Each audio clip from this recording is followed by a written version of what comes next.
Welcome to the Inner Kingdom Teachings. I am Reverend Kofi. But now a deeper question arises.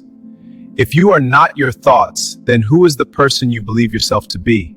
The identity you protect, the image you defend, the version of yourself you present to the world.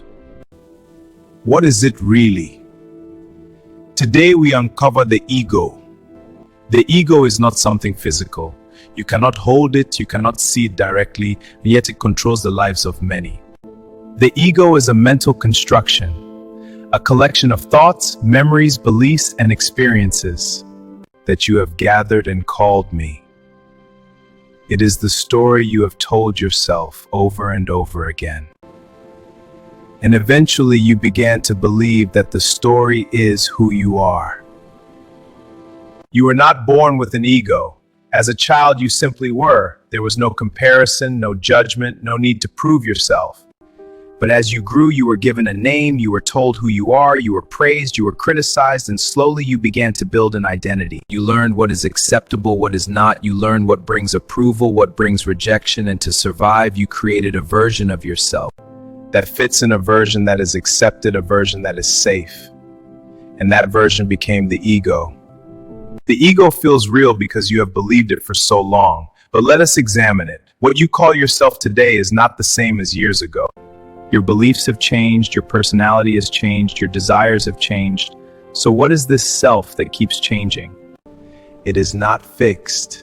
It is not permanent. It is a moving story. And yet, you treat it as if it is your true identity. This is the illusion. You are identifying with something that is constantly changing. The ego needs validation. It wants to be seen. It wants to be important. It wants to be right. And because of this, it creates suffering. You compare yourself, you feel superior or inferior. You react quickly. You feel attacked, even when nothing is truly threatening you. And all of this comes from protecting an identity that is not real. How do you know when the ego is active? Observe yourself.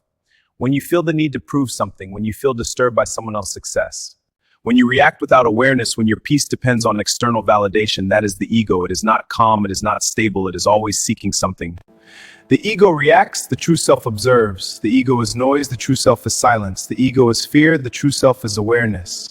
The ego needs to become something the true self already is. You do not need to destroy the ego. You only need to see it clearly. And the moment you see it, you are no longer it. Do not fight the ego.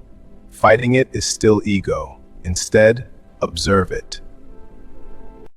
When it reacts, watch. When it seeks attention, notice. When it becomes defensive, be aware. And slowly, something begins to happen. You create space between you and the ego. Observe this shadow. Let it dissolve into light. And in that space, freedom begins. When you are no longer controlled by the ego, you become free. You no longer react blindly. You respond consciously. This is the path to freedom. You are no longer driven by fear or comparison. Embrace the freedom of this open space. So understand this clearly. The ego is not you. It is something you learned. Your awareness that sees it. And when you see it clearly, you are no longer trapped in it. And if you are ready to awaken the inner kingdom within you, follow and subscribe. New teachings every Tuesday and Friday.